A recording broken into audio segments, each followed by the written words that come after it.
welcome to PlayStation Grenade. Back at E3 2019, a new IP from the creators of Gears of War Judgment and Bulletstorm was revealed. In all the mystique, it took until 2020 to be playable in preview form. We were invited over to snowy Poland and sat down with Outriders. So what the heck is it, and how does it feel? Well, here's 25 things you should know about Outriders.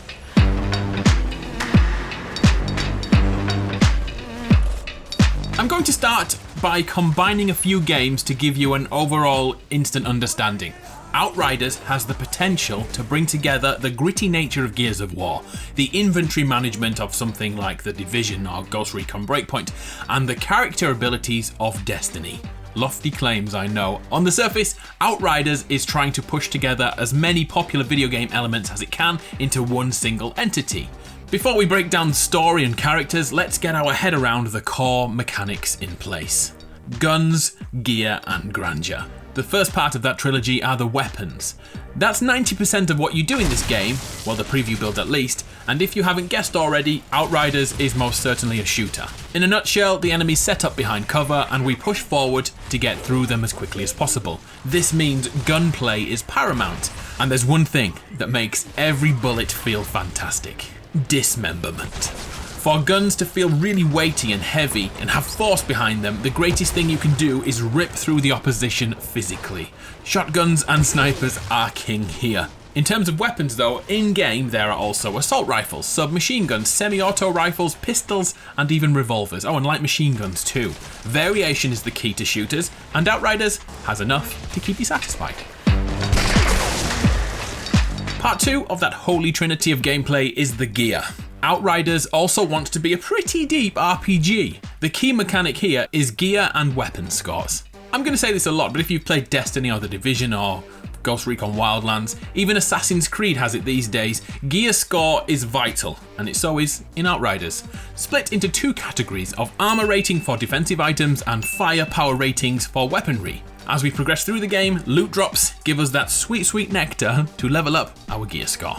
I don't have a great example now, but completing a level for that crusty coat to replace your battered one may not sound awe-inspiring, but we all know chasing a gear score to flex is the key reason we return to these games daily. On the side of weaponry, it becomes pretty simple. Higher weapon score means our guns hit harder, with more stopping power. Eventually, we will hit the inevitable unkillable boss, which will force us to grind missions in the hope of acquiring a weapon and attire set strong enough to progress forward. Rinse and repeat. It's an addictive gameplay mechanic, you have to admit. So what's the final part of our gameplay loop? It's our character abilities, our grandeur. Throwing down bullet-slowing bubbles, or flaming during pyromancing, or anti-gravity mayhem. Who we choose molds our experience. But before we look in depth at their abilities, it's important to know that we level up our characters by playing the game. Each time this happens, our health increases, our abilities grow and become buffed.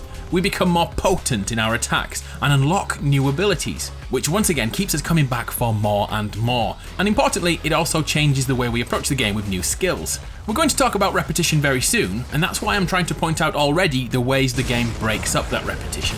Anyway, character classes, let's go! Outriders will have 4 classes to choose from on day 1, which, as you'd expect, have different abilities. We got to see 3 of them, with the last one remaining a mystery until nearer the release date. First, the Pyromancer. This class is a medium-range area of effect specialist, literally wielding fire. I tell no lies.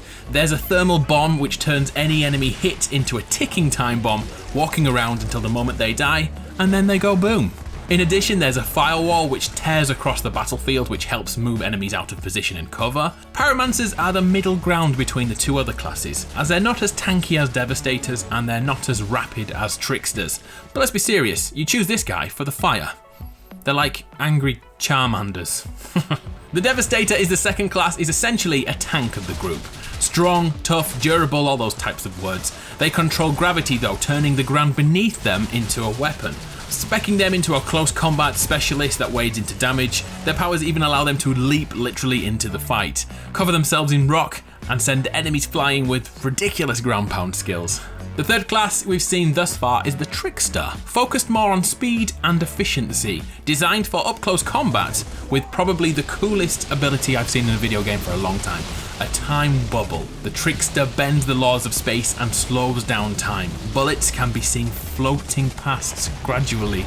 It's definitely a wow moment. This Outrider can use their abilities to both defend and be more attacking. And did I mention they also have a teleportation to jump around the battlefield? Move into a target, deal some damage, and get out of there. Oh, and the melee attack of the Trickster turns enemies to skeletons. If you're like me and story is important, here's an ultra quick breakdown of lore. After the Earth is destroyed by war, and good old climate change too, we are forced to look elsewhere in the galaxy. As an Outrider, we are seen as elite forces, the pioneers who spearhead the search for a new planet to call home. Upon finding the planet of Enoch, a storm rips through everything. This anomaly has hyper-evolved the planet, creating a world filled with deadly flora and fauna. Our Outriders didn't get through that storm unharmed. They were changed at a molecular level. The game picks up 30 years later as we exit cryosleep to understand this new planet and the strange anomaly that happened. Pretty damn epic starting point. Now we've scratched the surface, let's jump a little deeper. Outriders uses a skill tree approach to help us build the character we want. This can be as general or specific as you decide. Each class has a general class trait, but then a plethora of options open up. Will you first decide to increase your own health, or maybe your attack power? And then before you know it, you're deciding to amp up your armor penetration or increase your resistance. Each decision you make defines your play style, finding your strengths and weaknesses. On top of the skill trees will be modded weapons. We haven't seen much of this to show so far, so it's really between chats with devs and other creators as we try and piece this together at this point. It looks like it's something built for the endgame, for the ultra dedicated to strive towards. It's quite difficult to craft the game both for casual players and hardcore players, and maybe weapon mods will be the definitive difference between the two. We shall see on that one, but we know they exist at this point. By now, I'm sure you've noticed the other players in this gameplay footage. Once again, just like Destiny and other games in the looter shooter RPG genre, Outriders is made for 3 players. Social gaming is what keeps us coming back, meeting up with our friends and taking down a difficult boss together, or casually chatting whilst we grind through some lower level runs. Outriders classes itself as a drop-in, drop-out experience. Upon further investigation, it has been confirmed that the game changes difficulty to accommodate those additional players, and it also won't punish you if 2 of your friends leave.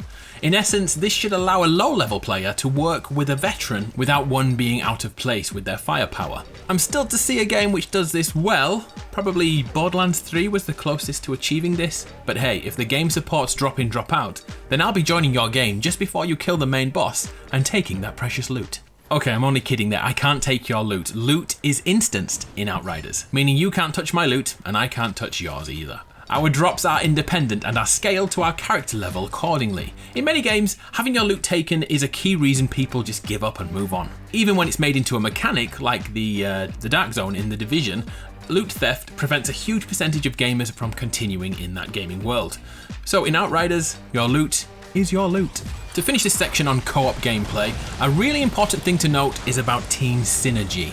Using the weapon mods and more importantly the character abilities to build the ultimate force. Class, gear, mods, playstyle, skill tree direction, each affect the battlefield. When going up against Outriders' hardest foes, this will become essential.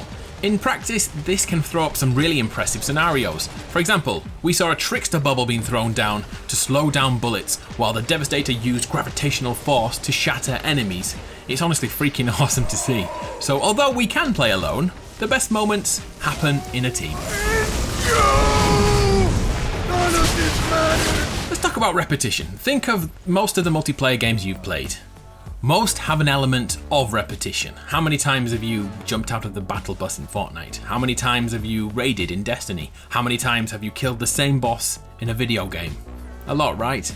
Well, once again, repetition will play a part in Outriders. Replaying missions was available almost instantly in the preview, and it's been confirmed as imperative to grinding your character to the level you desire. I think we've all got to a point now where repetition in video games is pretty fundamental, but as long as the core gameplay loop gives you that lovely feeling of satisfaction inside, this won't be an issue for you. The world of Outriders has some open world elements, but is most definitely not an open world game. Each area or zone is connected, but we cannot run through them seamlessly. Instead, smaller open areas are at work here. To quickly navigate, we can use fast travel points. And a nice addition here has us placing down flags which then activate quick travel spots, ensuring our Outriders explore the intended area first before jumping around instantly. The story of Outriders has us attempting to understand the anomaly and how we survived. Out in the world, we quickly realise we aren't the only ones with these strange abilities. Tracking down other super beings becomes a staple of the game, resulting in sacred boss fight encounters. And yes, you've already guessed it, they're good old bullet sponges. Long drawn out encounters in which you must survive additional minion foes thrown into the closed off area, as well as continuously taking down the boss's extensive health stacks. People did note that tactics were quite important in these encounters. Other little tidbits to note, there is a character creator, although at the preview event this was not very deep, but it had gender, haircuts, all that. Hang on, can we say gender anymore? Anyway, various faces, hairstyles and facial scars were available too, and further customization will rely on your gear system. So we'll talk about that nearer the time. Emotes are also confirmed, and here's a nice one, a teabagging emote. How very original. Oh, another little thing, there's a truck to assist with travel, but we haven't seen it yet, so we'll have to wait for that one too. Oh, and this is a really important one. Outriders have confirmed there will be no loot boxes in the game. They've described this as a complete experience out of the box. The cosmetic items that do feature in the game, like emotes, banners, customization, that sort of thing, are unlocked through in-game accolades.